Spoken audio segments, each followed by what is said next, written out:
Tokoh masyarakat adat NTT, Ferdy Tanoni mempertanyakan klaim sepihak yang dilakukan oleh Australia terhadap Pulau Pasir. Dia menyebut, Pulau Pasir pertama kali didatangi oleh seorang pelaut sejak tahun 1642. Sejak itu nelayan di sekitar ikut datang ke gugusan Pulau Pasir. Sampai tahun 1974, saat itu Indonesia dan Australia menandatangani MoU. Ini perjanjian bukan apa-apa, terus datang lagi MoU tahun 1981 hingga puncaknya 1997. Baca selanjutnya, dorong sektor kelautan, Gubernur NTT Victor Laiskodat serahkan Rp200 juta ke SMK Pelayaran Kupang. X, Editor, Evelyn Rote, A. Sengketa, tokoh masyarakat adat NTT pertanyakan klaim sepihak Pulau Pasir oleh Australia. Pihaknya berencana membawa masalah ini ke pengadilan Canberra, Australia. Karena, di pemerintah setempat telah menganggap masyarakat adat sebagai sebuah hukum positif.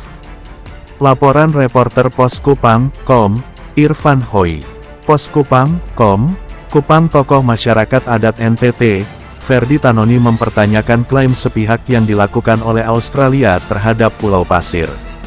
Dia menyebut, Pulau Pasir pertama kali didatangi oleh seorang pelaut sejak tahun 1642. Sejak itu nelayan di sekitar ikut datang ke gugusan Pulau Pasir. Sampai tahun 1974, saat itu Indonesia dan Australia menandatangani MoU. Ini perjanjian bukan apa-apa, terus datang lagi MoU tahun 1981 hingga puncaknya 1997, jelasnya ketika dihubungi Poskupang.com, Kamis tanggal 3 November tahun 2022. Baca juga, Bernardo Serran, klaim atas Pulau Pasir patut diselesaikan melalui Mahkamah Internasional. Di tahun 1997 juga, Ferdy Tanoni menuturkan, pemerintah pusat melakukan penandatanganan bersama Australia terkait dengan zona ekonomi eksklusif, ZEE, dan batas tertentu di Pulau Pasir. Perjanjian, kata dia, tidak ditindaklanjuti. Menghormati Indonesia sebagai negara berdaulat, sebab ternyata ada aktivitas pengeboran minyak bumi di kawasan gugusan Pulau Pasir milik Indonesia. Kecam PBB dalam keterangan tertulis kepada Victory News. Yang tidak paham soal latar belakang Pulau Pasir. Pihaknya berencana membawa masalah ini ke pengadilan Canberra, Australia. Karena, di pemerintah setempat telah menganggap masyarakat adat sebagai sebuah hukum positif. Sejumlah perjanjian itu, menurutnya diketahui oleh pemerintahan yang saat itu dijabat Presiden Soeharto.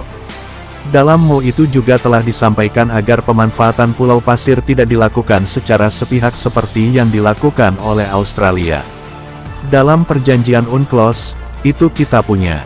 Kalau batas antar negara laut kurang 400 mil laut, maka dipakailah garis tengah, sebutnya. Ferdy Tanoni menuding pernyataan dari Kemenlu secara sporadis. Tidak ada dasarnya, dia omong sembarang itu. Harusnya tanya dulu, jangan sembarang ngomong. Indonesia ini negara besar dan banyak pulau. Mau waktu itu bukan kau yang teken, itu Pak Harto, jelas Ketua Yayasan Peduli Timor Barat YPTB ini. Ferdy mengaku akan mendatangi Kemenlu untuk membahas hal ini. Dia juga menyebut, telah melakukan pernyataan terbuka kepada Presiden Jokowi. Diketahui, Ferdy Tanoni adalah pemegang mandat hak ulayat masyarakat adat Laut Timor, Nusa Tenggara Timur NTT. Dia juga yang melakukan gugatan terhadap tumpahan minyak oleh Australia di Laut Timor dalam kasus Montara. Dikutip dari Kompas.com, Kementerian Luar Negeri Kemenluri, Republik Indonesia menegaskan bahwa Pulau Pasir milik Australia. Hal ini disampaikan Direktur Jenderal Asia Pasifik dan Afrika Kemenlu Abdul Qadir Jailani untuk merespons perdebatan mengenai kepemilikan Pulau Pasir. Pulau Pasir merupakan pulau yang dimiliki Australia berdasarkan warisan dari Inggris, ujar Jailani, dikutip dari akun Twitter miliknya, @akjailani, Senin, tanggal 24 Oktober tahun 2022.